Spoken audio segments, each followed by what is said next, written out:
ರಾಜ್ಯದ ಜನರಿಗೆ big shock ಎದುರಾಗ್ಬಿಟ್ಟಿದೆ. ಪ್ರತಿ ವರ್ಷ ಏಪ್ರಿಲ್ 1ರಿಂದ 3% ನೀರಿನ ದರ ಹೆಚ್ಚಳ ಆಗುತ್ತೆ.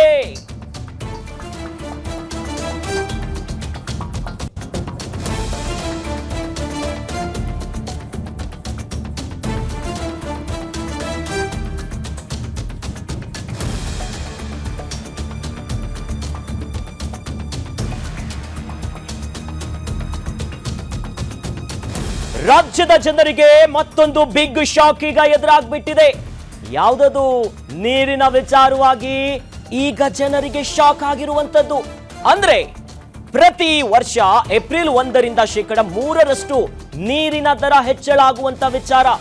ವಾಣಿಜ್ಯ ಬಳಕೆದಾರರಿಗೆ ಪ್ರತಿ ತಿಂಗಳು 50 ರೂಪಾಯಿಯಿಂದ 60 ರೂಪಾಯಿ ಈಗ ಹೊರೆಯಾಗಲಿದೆ.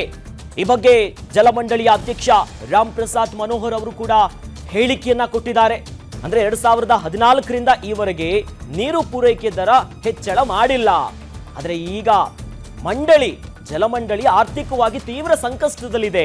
ಹಾಗಾಗಿ ಲೀಟರ್ಗೆ 1 ಪೈಸೆಯಾದರೂ ದರ ಏರಿಕೆ ಮಾಡಬೇಕು ಅಂತ ಡಿ.ಕೆ. ಶಿವಕುಮಾರ್ ಅವರು ಹೇಳಿದ್ರು. ಆ ಮೂಲಕವಾಗಿ ವಾಣಿಜ್ಯ ಬಳಕೆದಾರರಿಗೆ ಪ್ರತಿ ತಿಂಗಳು ಇನ್ನು ಮುಂದೆ 50ರಿಂದ 60 ರೂಪಾಯಿ ಹೊಣೆಯಾಗುತ್ತೆ. 3 ಬಾರಿ ಒಂದು ಕಡೆಯಲ್ಲಿ ಎಲೆಕ್ಟ್ರಾನಿಕ್ ಸಿಟಿ ಖರ್ಚು ಜಾಸ್ತಿ ಆಗ್ತಿದೆ, ಹಾಗಾಗಿ ಹೊರೆ ಆಗ್ತಿದೆ. ಆರ್ಥಿಕವಾಗಿ ಜಲಮಂಡಳಿಯು ಕೂಡ ತೀವ್ರ ಸಂಕಷ್ಟದಲ್ಲಿದೆ. ಹೀಗಾಗಿ ಲೀಟರ್ಗೆ 1 ಪೈಸೆಯಾದರೂ ಕೂಡ ಏರಿಕೆ ಮಾಡಬೇಕು ಅನ್ನೋದಾಗಿ ಡಿಸಿಎಂ ಡಿ.ಕೆ. ಶಿವಕುಮಾರ್ ಅವರು ಹೇಳಿದ್ರು. ಆ ನಿಟ್ಟಿನಲ್ಲಿ ಜಲಮಂಡಳಿಯ ಅಧ್ಯಕ್ಷರಾಗಿರುವಂತಹ ರಾಮ್ ಪ್ರಸಾದ್ ಮನೋಹರ್ ಅವರು ಈ ಬಗ್ಗೆ ಹೇಳಿಕೆಯನ್ನ ಕೂಡ ಕೊಟ್ಟಿದ್ದಾರೆ. ಹಾಗಾಗಿ ನೀರಿನ ಬೆಲೆ ಏರಿಕೆಯ ವಿಚಾರವಾಗಿಯೂ ಕೂಡ ಈಗ ದರ ಹೆಚ್ಚಳ ಆಗುವಂತ ನಿಟ್ಟಿನಲ್ಲಿ ಜನರಿಗೆ ಮತ್ತೊಂದು ಆಘಾತ ಎದುರಾಗ್ತಿದೆ. ಅದು ಕೂಡ ವಾಣಿಜ್ಯ ಬಳಕೆದಾರರು ಯಾರಿದ್ದಾರಲ್ಲ ಅವರೆಲ್ಲರಿಗೂ ಕೂಡ ಹೊರೆಯಾಗಲಿದೆ. ಈಗ ಅಂದ್ರೆ ಜಾಸ್ತಿ ಮಾಡಲೇಬೇಕು. ಈಗಾಗಲೇ ಜಲಮಂಡಳಿಯು ಕೂಡ ಆರ್ಥಿಕ ಸಂಕಷ್ಟದಲ್ಲಿದೆ. ಹಾಗಾಗಿ ಪ್ರತಿ ವರ್ಷ ಏಪ್ರಿಲ್ 1ರಿಂದ 3% ಜಾಸ್ತಿ ಮಾಡಬೇಕು ಅನ್ನೋದು.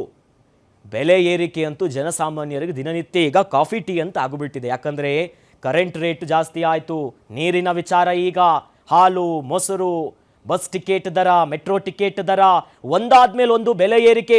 ಕೇಂದ್ರದಿಂದಲೂ ಕೂಡ ಸುಮ್ಮನೆ ಕೂತ್ಕೊಂಡಿಲ್ಲ, ನಾವೇನು ಕಮ್ಮಿ ಇಲ್ಲ ಅನ್ನುವಂಥ ನಿಟ್ಟಿನಲ್ಲಿ ಈಗಾಗಲೇ LPG ವಿಚಾರದಲ್ಲೂ ಕೂಡ ಬೆಲೆ ಏರಿಕೆಯ ಶಾಕ್ ಅನ್ನ ಕೇಂದ್ರ ಸರ್ಕಾರ ಕೂಡ ಕೊಟ್ಟಿದೆ. ಅದರ ನಡುವೆ ಈಗ ರಾಜ್ಯದ ಜನರಿಗೆ ಮತ್ತೊಂದು ಶಾಕ್ ಇದು.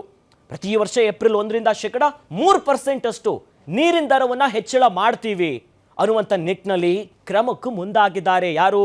ಜಲಮಂಡಳಿ. ಜಾಸ್ತಿ ಮಾಡ್ತೀವಿ ಅನ್ನೋದ್ರಿಂದ ಈಗ ಯಾರಿಗೆ ಸಮಸ್ಯೆ ಆಗುತ್ತೆ? ಜನರಿಗೆ.